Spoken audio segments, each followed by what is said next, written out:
అంటే సారీ చెప్పే అంటే మనం ఏమీ తప్పు చేయలేదు కాబట్టి సారీ చెప్పే అవసరం రాలేదు ఇందాక. కానీ థ్యాంక్స్ చెప్పాలి. సో ఫస్ట్ వీడికి శ్రీరామ్ వర్మకి చిన్నప్పటి నుంచి నన్ను ఇంత సపోర్ట్ చేసి, అంటే వాడు ఏదన్నా కూడా నన్ను, ఇప్పుడు నా బర్త్డే వస్తున్నా, ఏదైనా నా ఇంట్లో ఈవెంట్ వస్తున్నా కూడా, మా మదర్ బర్త్డే వస్తున్నా వాడు హడాడి చేస్తాయి. సో అన్నిటికీ ఇప్పుడు కొంచెం సెటిల్ అవుతున్నా ఈ ఫీల్డ్లో. ఈ ఫీల్డ్కి ముందు కొంచెం ఆ స్ట్రగుల్స్ ఉంటాయి కదా, బిగినింగ్ స్టార్టింగ్ ట్రబుల్స్ కానీ అట్లా స్ట్రగుల్స్ కానీ. సో ఆ టైంలో ఏంటంటే ఇప్పుడు ఆడిషన్కి వెళ్ళడం అదంతా వాడే తీసుకెళ్ళేవాడు.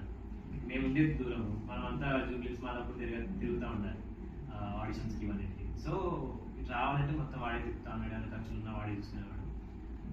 So almost my backbone, నా అన్నలాగా. థ్యాంక్స్ రా, thank you Sriram. And Praveen, Rohit, Suman, వీళ్ళు ముగ్గురికి థ్యాంక్స్ చెప్పాలి. వీళ్ళు నా లైఫ్లో అంటే ఒక స్పెషల్ పార్ట్ అనమాట. బీటెక్ అంటేనే ఫ్రెండ్స్ కదా. సో బీటెక్లో మేము నలుగురం ఒక గ్యాంగ్ మెకానికల్. అసలు ప్రవీణ్ నాకు ఆల్మోస్ట్ 7th క్లాస్ నుంచి బెస్ట్ ఫ్రెండ్. శ్రీరామ్తో పాటే మేము ముగ్గురం కలిసి చదువుకున్నాం ఒకటే కాలేజ్లో, స్కూల్ అంతా. సో బీటెక్లో ఏంటంటే శ్రీరామ్ గారు వేరే చెన్నైలో చదువుకున్నాడు, నేను ప్రవీణ్, సుమంత్, రోహిత్ నలుగురం ఒకటే క్లాస్. అసలు గోల అనమాట నలుగురు. నా బీటెక్ మెమరీస్ అంటే అన్ని వాళ్ళతోటే. సో వెనక్కి తిరిగి చూసుకుంటే ఆ మెమరీసే ఉన్నాయి.